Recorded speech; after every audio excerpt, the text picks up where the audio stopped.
4000 کتاب 4 جمله انتخاب کرد. 2 تاش قابل یاد داشتن که هیچ وقت فراموش نکنید، هیچ زمان.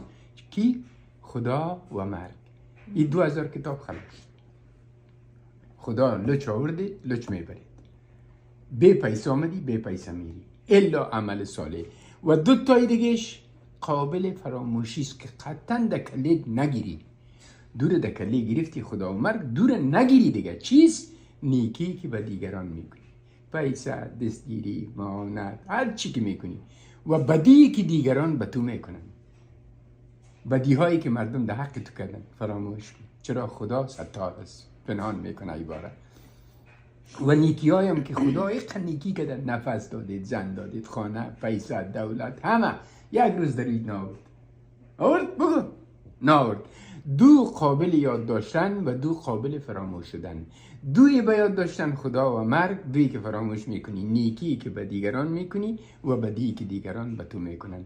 و السلام علی من اتبع الهدی.